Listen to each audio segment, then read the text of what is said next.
Hey everybody, welcome back to the I Play 2 podcast. I'm your host, Rob Adler. This week, former football player Shawn Witten joins the show. In one game during his senior year, Shawn scored touchdowns on a run, reception, punt return, and interception.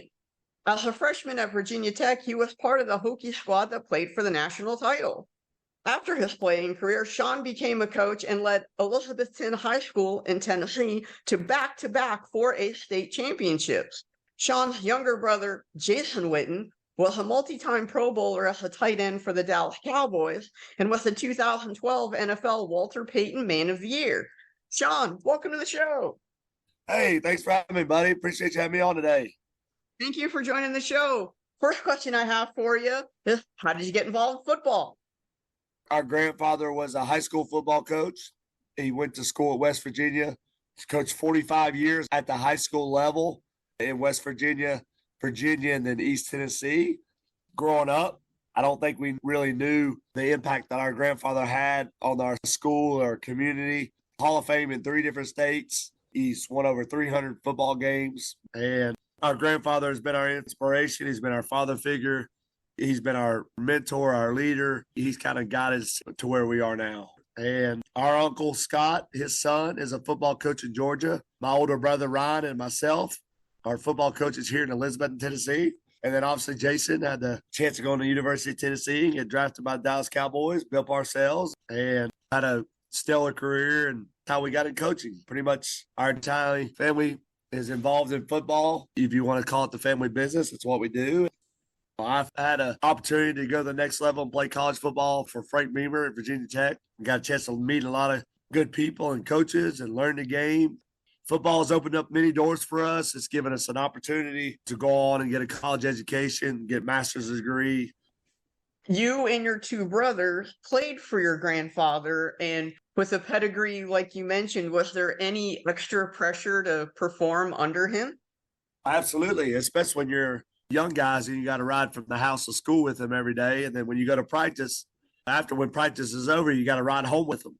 There's conversations on the way to school. There's conversations on the way home. There's conversations around the dinner table. So there's many, hey, boys, come in here and look at this. My grandfather watching the high school film on a VHS, and that's the makeup of who we are. But there's no doubt we're kind of coaches' kids to say. So I think for us, it's no different than myself on my son or Jason on his kids. There's a standard, there's an expectation. People are going to look for you for guidance and leadership. And how do you do things a certain way? How do you act? Maturity, responsibility, discipline, accountability. It teaches you a lot. It teaches you how to be a man, how to take responsibility, how to learn from your mistakes. And so, yeah, there's a lot of pressure. That's what's made Jason a really successful pro player. It's what made myself an opportunity to win back-to-back state championships. As a coach, you wear many hats. You're a father figure. You're a friend. Football teaches you a lot about life and adversity. And for myself, coaching at my alma mater, I'm coaching where we grew up. My grandfather spent 24 years at this high school. So we had the same locker room, same weight room, same coach's office, walking the same sidelines. It's a lot of pressure following in Dave Ryder's footsteps. I've talked about this with Adam Bledsoe, Drew's younger brother, and Judd Garrett, Jason Garrett's younger brother, who both played for their dads, who were coaches. In this case, it's your grandfather. But how were you able to separate the family relationship from the player-coach relationship at school? I think one time we were on the football field, and we call our grandfather Papaw. Jason, and I think he called him, hey, Pap. And I was like, But I think there's a time and a place for everything. And Jason and myself are just 1 year apart. But you have to separate it. Playing for your grandfather, for your dad, they try to treat you all the same. But I think there's just a standard and expectation of how you do things, and that a coach's kid knows better. There's just a right way to do it and a wrong way to do it. So from the time we were able to walk, we were in a locker room, in a weight room, out on the football field. It's a great life lesson. It's a great experience, and we wouldn't change it for the world. Being a coach's kid, so to speak, just how important to you are the player-coach relationships and the bonds that you form? Every player that played for my grandfather adored my grandfather. Coaching is all about relationships, and it's not how much you know as a coach. It's what you can get your guys to do. So As a coach, it's about being honest. It's about looking the kids in the eyes, and it's about being available for them. You help them through good times. You help them through bad times. You love on them when they make mistakes. You love on them when they score touchdowns on Friday night. So if you want to win on Friday night, you got to communicate. If you want to win on Friday night, it's about building relationship. The kids don't care how much you know. All they want to know is how much you care about them. And so the more you care about them, the more you can get them to do. So as a coach, your biggest thing is you're trying to impact 14 to 18-year-olds. You have the process of forming a football team. What does that look like? Well, that's the reshaping of a man. It's grasping young boys and turning them into young men. As a coach, there's two things that a coach that you want to hear. One is your team is well coached. Well, what does that mean? They take the field with pride. They play with pride. They play hard. They play tough. They play as a team. They're sound. They're fundamental. Their technique. And then the other thing is just the players aren't going to realize all the things you did for them until 5 or 10 years down the road. When one day they come back, all the life lessons that they learned playing football is really when it's going to matter the most. Now all of a sudden they become a father. They got to work. They need you for a job recommendation. That's when you know you've really made a difference in other people's lives. You've talked about being a father figure, and you've talked about the importance that your grandfather had on you being a father figure to you. How did your grandfather emerge as that father figure for you? He helped raise us, obviously, at a young age. Our parents went through a pretty rough divorce, and he guided us in the right direction. Just structure and organization and discipline and accountability and chores and character and integrity, core values. It goes a long way. It's not just what kind of player you are or what you do on the football field. It's what you do when you walk up down the halls. It's what you do when no one's looking. It's what kind of behavior or attitude are you going to have towards female teachers? It's just the making and molding of a man. Sometimes you got to learn the hard ways. Sometimes you got to learn through life's valuable lessons. The only mistake is making the same mistake. I think my grandfather is just the ultimate professional. I see Jason's career as the Walter Payton Man of the Year. He won it the previous 25 years of his life, doing the right things and having strong character.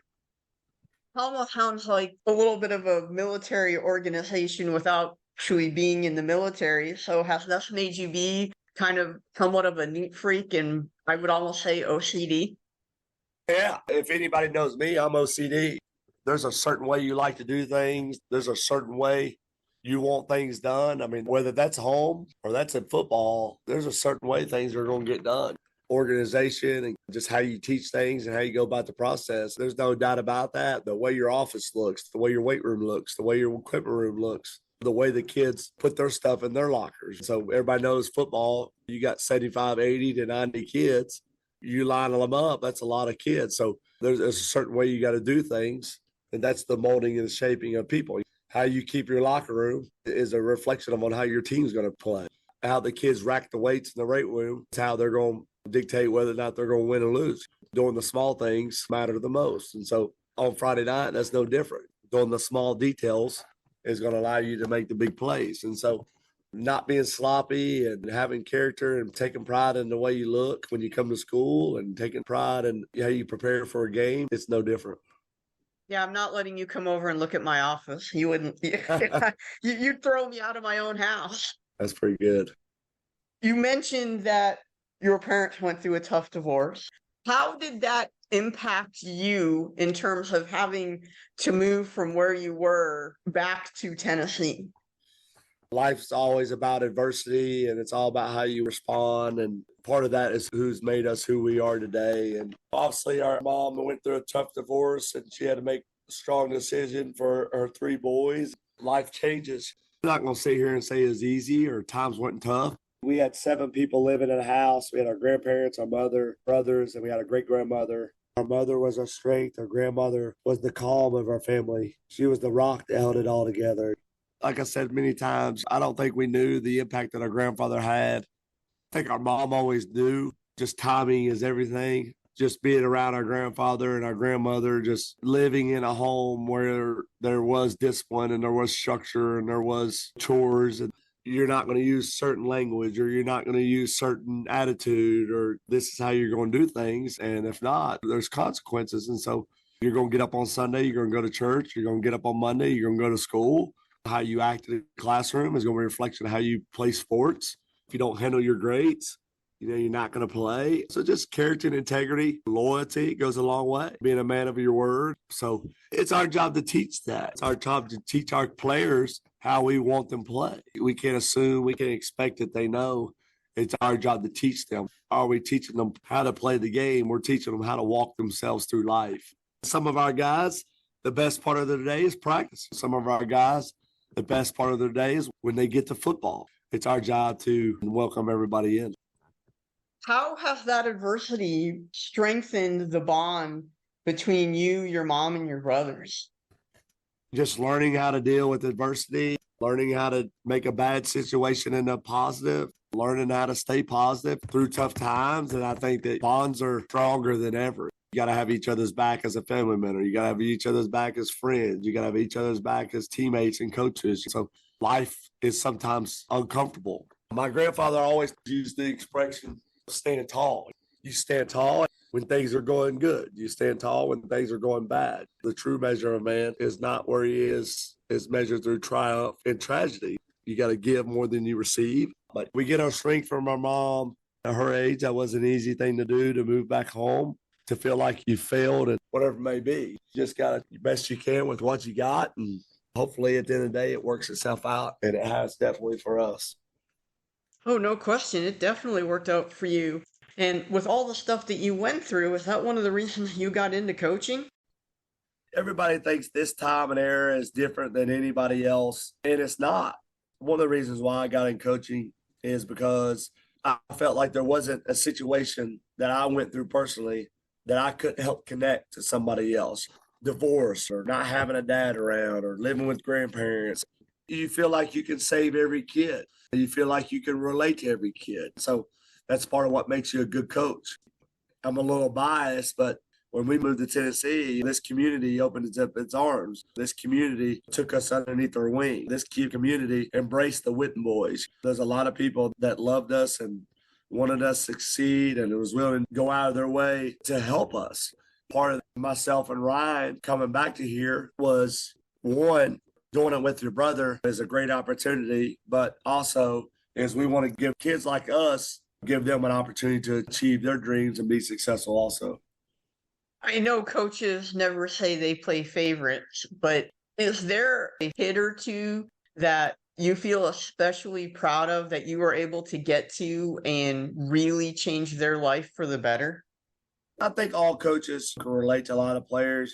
I heard Urban Meyer say one time that a coach's favorite players are the ones that do it the right way. Coach's favorite players are the ones that overachieve. Sometimes it's not all the ones that have the most talent, most athleticism. It's the ones that kind of overachieve, work really hard, that may have less talent, that the kids that would run through the wall for you. But sometimes as a coach, you develop certain relationships with certain players. That's just different. So in this town, we've had three guys like Corey Russell, Carter Everett, Bryson Rollins are just three quarterbacks that I had at an early age, and all three played as a sophomore. When the kids play early, they go through growing pains and they have to lean on their coach, and it's our job to help them and try to put them in situations where they can be successful. And ultimately in coaching and playing, you never want to let anybody down. And so when you coach sophomores starting at quarterback, it's our job to call the right plays. When they look good, we look good. When they look bad, we look bad. And so quarterbacks and head coaches, we all know that responsibility. You carry the burden of the team. When you win, you're going to get all the credit. When you lose, you're going to get all the bad credit. So those are three names of guys. So right now in our middle school program and high school program, we've got about 7 assistant coaches that were former players. And so it's just cool to see that we've kind of started our own coaching tree. If you ever want to take a look at one of the most amazing coaching trees ever in terms of the NFL, you got to look at Paul Brown. It's crazy. Legendary. Paul Brown coached the greatest running back ever. Just unbelievable. Sometimes I wish I was a fly on the wall back in the days with Paul Brown, Vince Lombardi, Joe Gibbs, Tom Landry, which was one of our granddad's favorites, Bill Walsh, phenomenal people. Is there a coach out there that you look at and you say, I really like that guy and he does a lot of really good things and I might take one or two things from him? Just the two people I played for Frank Beamer gave me an opportunity to go on and play college football that other schools didn't do. He provided me an opportunity and a platform. My talent wasn't as good as other people that they recruited, but it gave me an opportunity that if I worked really hard and I studied the game, there's going to be an opportunity for me to be a part of the team. You can outwork people and still play. You can be a step slower and still play, not as tall. So, I mean, Frank Beamer gave me an opportunity that many people decided not to. And an opportunity that I had as a graduate assistant student coach to work with Philip Fulmer. As a young coach, learning how to do it the right way. As a coach, your number one job is to listen. You got to listen to your players. You got to listen to your assistant coaches. You got to listen to your team. You got to be a sounding board. You can't just be a dictator. You got to allow people to be involved. And so those are just two right there.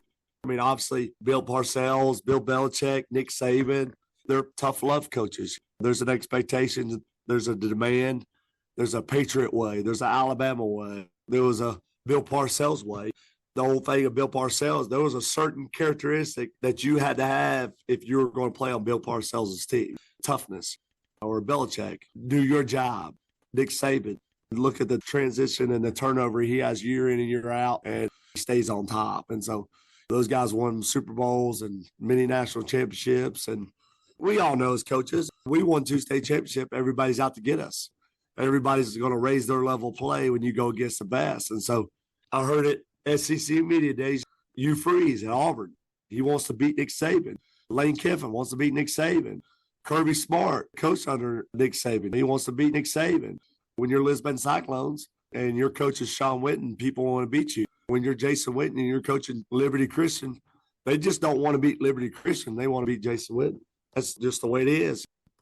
What's it like going from being the hunter to now the hunted? I think it's a process of just reasonable expectations of what happened in the past has happened in the past. That's not a direct relation of what's going to happen in the future. You still got to work for what you want. You still got to do things the right way. You can't expect the same result with less work. And so without working, there's no guarantee you're going to win. But when you work really hard, it gives you a chance. And for high school football on Friday night in Elizabethton, Tennessee, our roster from number 1 to 99 is never going to be as talented or strong or bigger or faster than other cities. How do you win? You got to have a chip on your shoulder. You got to outwork them. You got to outsweat them. You got to be smarter. You got to be more disciplined. So just like anything else, when I go into a job for a big factory, how do I find my place? How do I move up the ladder? How do I move up to a manager position or a CEO position? You got to perform. Performance matters. It really does. And speaking of performance, you in your high school days were an incredible player both ways and on special teams. So really 3 ways. How did you become such a good player in all 3 facets of the game? Grandson of a coach and instincts. You grow up studying the game and watching the game, learning the game inside out, knowing playbooks, being in a system where you have an opportunity to be successful and just trusting your coaches. 100% trust in my granddad that he was going to lead me in the right direction. I had to work for it if I wanted it, but played with great players and people mentored me along the way, great teachers. We try to model our football program after our town, blue collar, hard work, discipline, a little bit of new school, a little bit of old school, but the secret's in the dirt. You got to study the game. You got to make sacrifices, or better yet, I call them investments. If you want to be really good, you got to invest. You got to invest what?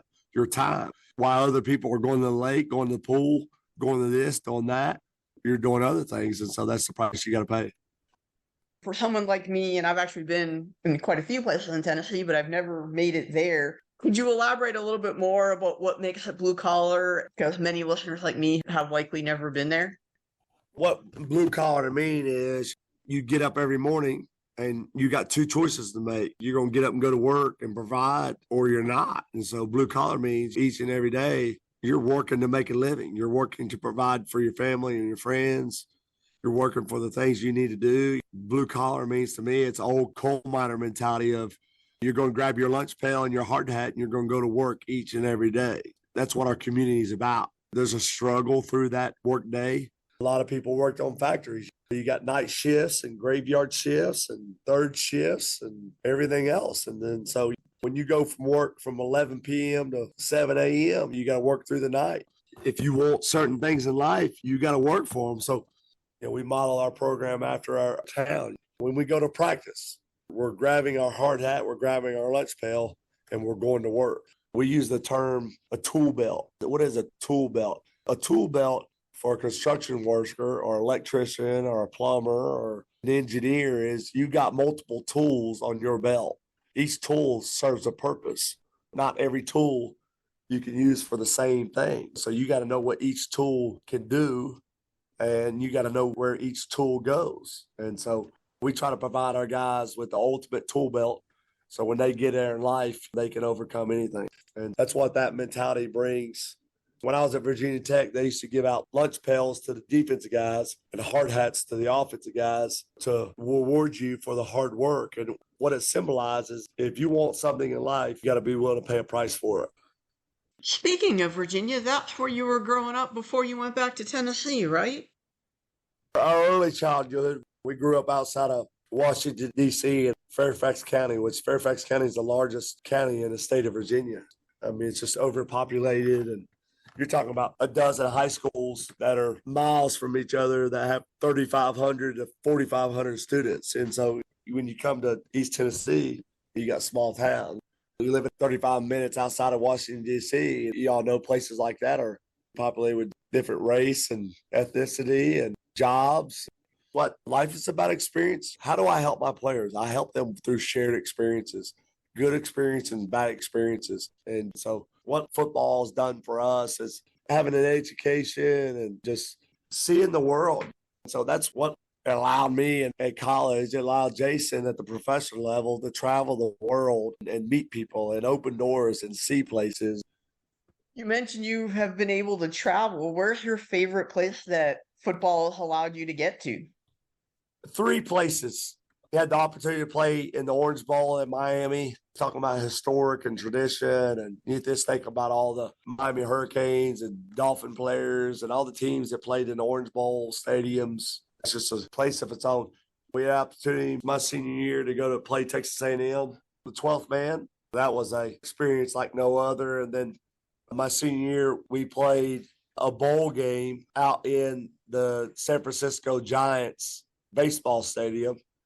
And so just I had an opportunity to travel to Miami, to Texas, to California, just unbelievable experiences. And so without football, I would have never been able to do those things. So just really proud of that. The opportunity we've had for 17 seasons to watch our brother play, going to Lambeau Field in Green Bay, to going to MetLife Stadium, the home of the Giants and the Jets, to going to Seattle, going to Arizona, Cowboy Stadium. I mean, Lord have mercy. People die to go to Jerry's World. It's just awesome. Football has just given us so much, and we're so blessed.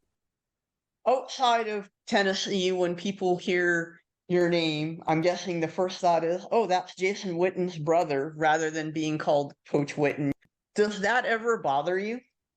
Well, I'm going to tell you something. It doesn't, because our brother Jason's been the ultimate professional. You're talking about a guy that was 4-time All-Pro, 11-time Pro Bowl member, 2012 Walter Payton Man of the Year. The only thing that he doesn't have on his resume is a Super Bowl championship. We're talking about a guy that's a future Hall of Famer. We're talking about a guy that's in the top 5 all-time of tight ends as far as receptions, yards, touchdowns, consecutive games played. He's just the ultimate professional. You're talking about a guy that started the Jason Witten Score Foundation, that started group homes for domestic violence, for young kids, for mothers. You're talking about providing an opportunity for mentorship to help people that need help, not just in Tennessee, but Texas. And then you're talking about a guy that's not only that, but Jason Witten is the College Football Man of the Year award winner. So the guy that wins the Walter Payton Man of the Year in college, that award's named after Jason Witten. Just think that the Man of the Year college award is named the Jason Witten Award. That just sends chills. That's pretty cool. Just his character and integrity, played the game the right way. We're proud as ever to have that. Do you and he and your brother Ryan ever talk about how to better mentor not necessarily just the kids that you have, but just mentor, whether it's in the community, whether it's somebody you don't know who's reached out? There's no doubt I believe so. I mean, I think it's our job to do community service event, fundraisers to get the kids out there. You win through shared experiences. So we all have a testimony. The molding of a making of a football team is you're bringing 80 young men together. Well, one kid may be raised by his grandparents. One kid may be raised by his dad. One kid may be raised by a single mother. One guy may be a foster child. One guy, he may have multiple brothers and sisters at home. So everybody's got their own testimony. It's our job to include them all. And I'll speak for Jason or my brother Ryan, but at no place is there ever a situation where we're just giving in. Each and every day, we want our kids to earn it. If you want to be successful in life, you got to earn it. With all three Wittens being involved in coaching now, is there a hope one day that all three of you could coach, not necessarily on the same sideline, but perhaps against each other? Yeah, I think that's something that may be down the road here in a couple of years. I know Jason's oldest son, CJ, is going to be a junior, and his youngest boy is going to be a ninth grader this year, and my boy is going to be in the fifth grade next year. So, yeah, I mean, I think that's an opportunity. It would be pretty cool. And I think Liberty Christian would have to come to Tennessee. I don't know if we could afford to go there, or we could maybe meet in the middle, or we might see if we could get a game in Neyland Stadium at the University of Tennessee. We might have somebody who's got a few connections there. But, yeah, it'd be a blast. Hopefully there's one day where we're all three on the sideline together, whatever that looks like. We don't know, but we talk daily, and I would say that Jason running his program and myself and Ryan running our programs up here, I would say there's a lot of similarities. Jason might know somebody who has some tie-ins to Jerry World that could help. Yeah, that would be great. Going back to your career as a player, and forgive me for kind of geeking out a little bit here, but you were an unbelievably good punt returner in high school. How were you able to see the field to be able to average like 30 yards a return? Well, I think it just goes back to instincts. I think it goes back to no fear of failure, just going out there and making plays and doing the best you can do. And I think the knowledge is power. The more you know, the more you can go play. We all know that the more you think about what you're supposed to do and what your assignment is, you're hesitant. Having that green light to play that way, you instill that in your players that you got to trust their instincts, and you rep it. And then also, as a coach, my grandfather did a really good job of recreating the setting on Friday night. We all know on Friday night or Saturday or Sunday, football can sometimes be organized chaos. And the more you can slow the game down mentally, the better football player you're going to be. A football player doesn't break down physically. You break down mentally. It's self-confidence. It's self-esteem. It's how you positive self-talk to yourself. It's a positive attitude versus a negative outlook. And so when you have that, you can go play. I tell my players all the time, I'm going to make more mistakes than them as a coach than they are as a player. And so once you have the fear of failure gone, then now you have that opportunity to go make plays. Your senior year, you had a game where you scored a touchdown 4 different ways: on a rush, a reception, an interception return, and a punt return. What do you remember from that game?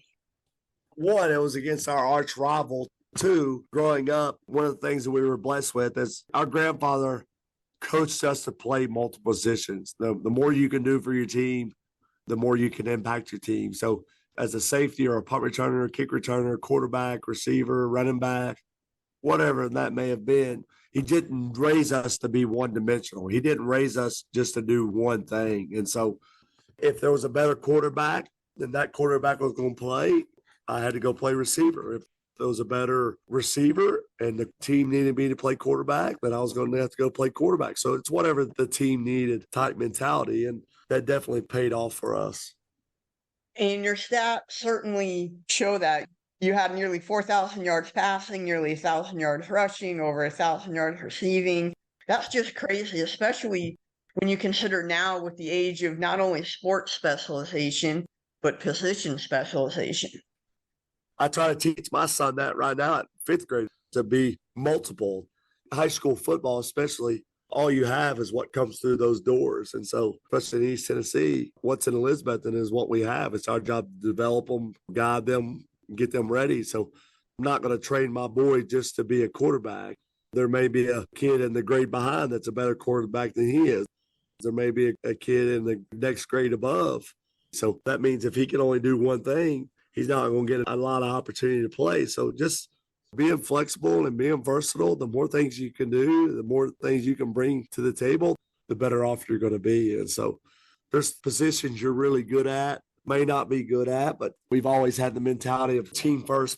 It's all about the team. It's about the team. It's about the team. And so that's what our grandfather taught us.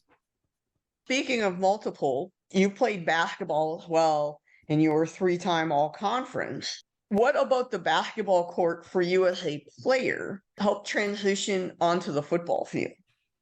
In basketball, sometimes you had to work at it a little bit harder. You go into a game, you can go 0 for 10. You go into a game, you can miss all your free throws. So you got to provide a spark for your team, whether it's rebounding or playing defense or hustling and diving for a ball. But dribbling the ball with your left hand may not be a natural instinct. You got to work at it. So basketball taught us how to work.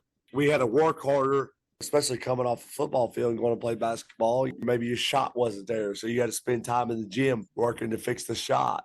Going from the court to the field or the field to the diamond, you get better by experiences. That's what helped us become really good football players.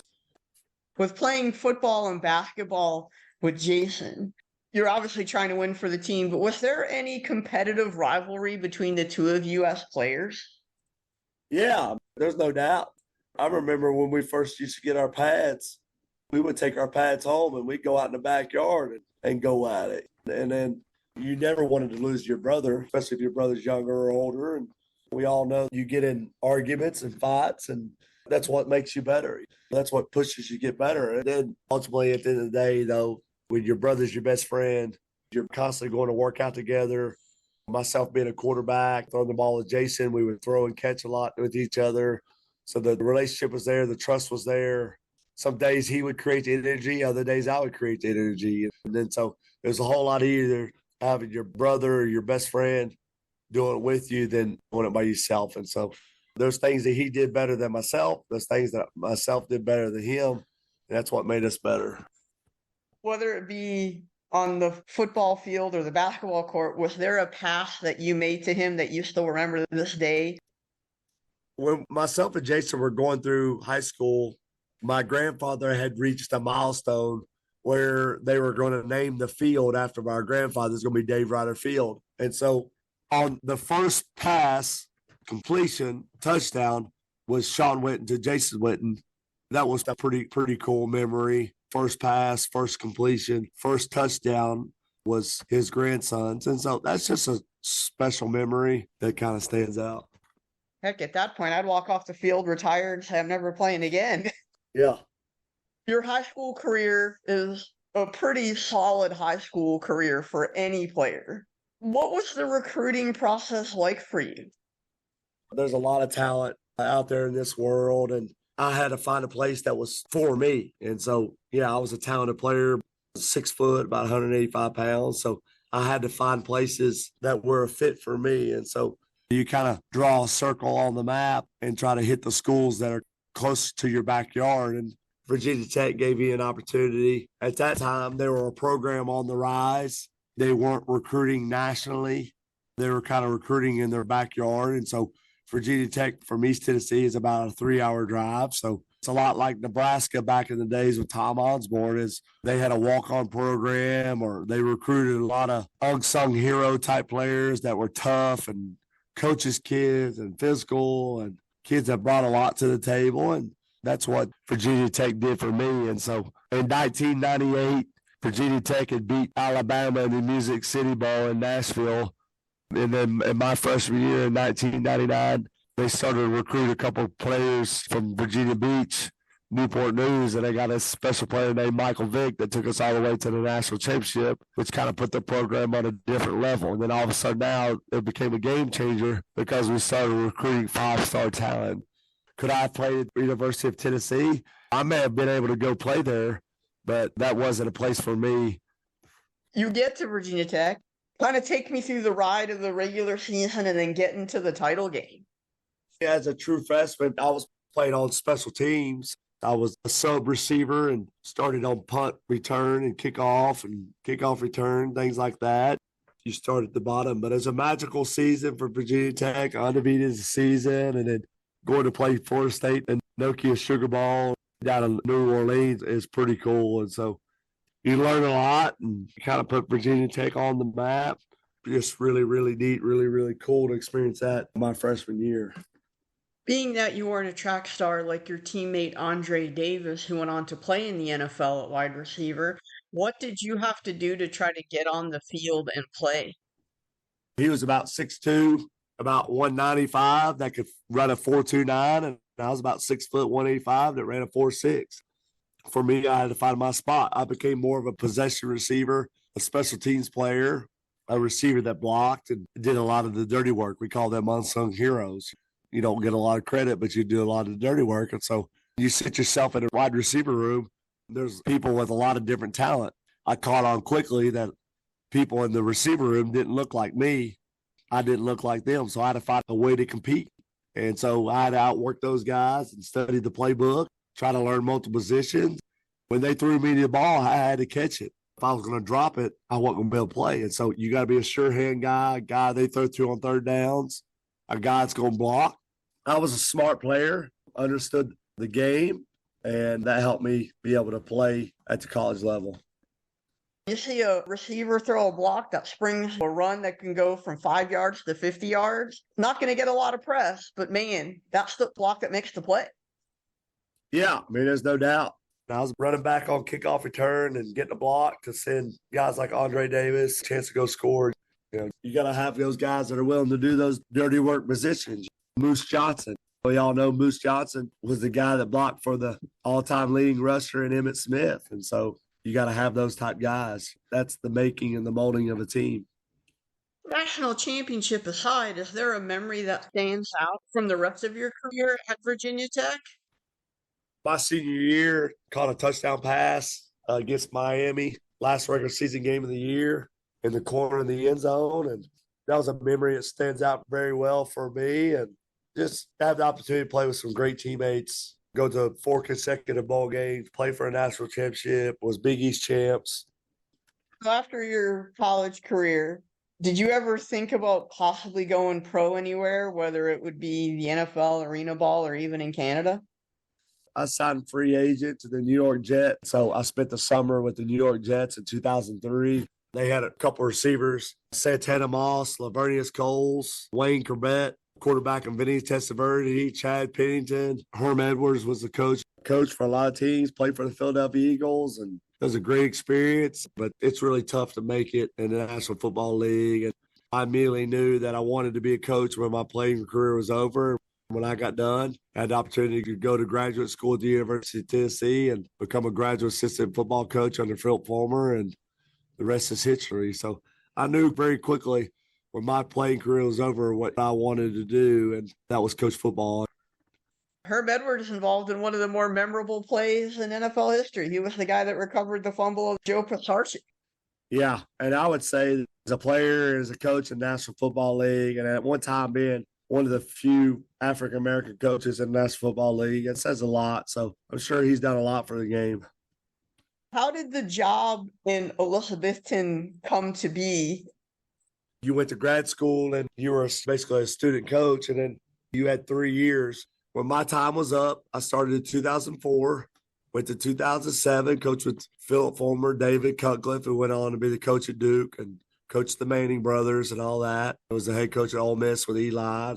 In 2007, my time was up as a graduate assistant. I had several college interviews, and I interviewed at North Texas, interviewed at Annapolis, Maryland, Navy, and interviewed a couple of places. And then the job came open at 27 years old. It was an opportunity for me to come back and be the head coach of my alma mater, be the head coach where our brothers played at, where grandfather coached for 24 years. And it was an opportunity I couldn't turn down. And so starting my 17th year, it's been pretty neat and been pretty cool. In 2019, you won your first of the two back-to-back state titles. What, in terms of that season, do you remember as being a key moment? We have a couple games on our schedule that you got to win in order to be successful. In 2017 and 18, a team in our region, Greenville Green Devils, won back-to-back state championships in 2017 and 18. And so if we were going to win the state championship, the road went through Greenville. And so in 2019, we're playing them during the regular season. We drive the ball down, and we end up kicking a field goal to win that game. And so that prevailed us and got us over the hump. They showed us the roadmap and how you win and how you win a state championship, and the rest is history after that. You win the state title in 2019, and then COVID hit. How were you able, I guess, to communicate with your players to do what they needed to do without being around them in a team environment, at least to start? Obviously, that was a difficult time that came through, and you just text your players and call them and making sure they're working out, making sure they're doing the right things. If we get a chance to defend our championship, if we get a chance to get back together, we're going to have to make the most of it. And we were just praying for a chance to come back together and work, and thankful we were able to. And that's really what makes that state championship really special, is because it was COVID, and we all know that the impact they had. If you can win a state championship midst of all that going on, then you know you had something special. Oh, I agree, because to be able to balance everything that was going on at that time, not just on the field, but off the field, and to be able to, as a coach, get your team to come together, that's a pretty impressive feat. You think about the pro games, there are some cities where they weren't allowing fans, and then high school stadiums, they're only allowing restricted amount of fans. That's hard. No band, stadiums empty or half empty, and you got to create your own energy. And thankfully for us, we had a lot of great players. Maturity went a long way, and guys showed up ready. The opportunity to win those games in that year stacked higher because of all the things going on surrounding us. With Friday Night Lights, and I grew up in Texas where my future high school lost to Odessa Permian and their Mojo Magic. What's it like to be involved, both as a player and as a coach, in Friday Night Lights in a smaller town where it can be the gathering each week? There's nothing like coaching high school football in a small town where people live and breathe it. On Friday night, the town shuts down for the game. You got former players and tradition and excellence. People grow up ready to be Cyclones. They bleed orange and black. When you come together on Friday night from east side of the town, south side of the town, west side of the town, north side of the town, it's the south side cheering for the west side, and the west side cheering for the east side, and east side cheering for the north side. And it's the one place where everybody puts everything aside and you're cheering for the greater common good, the greater common goal. It doesn't matter what race you are or, what you look like. You got all ethnic groups just coming together on Friday night. Hope comes alive on Friday night. That's what I know about Friday Night Lights.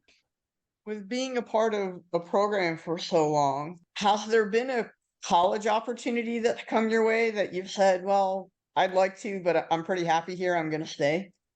Yeah, absolutely. You try to make decisions what's best for you and your family at the current time. I mean, I could honestly tell you that when I started in 2007 at 27 years old, if you'd have told me I'd have been here 17 years, I would have laughed at you.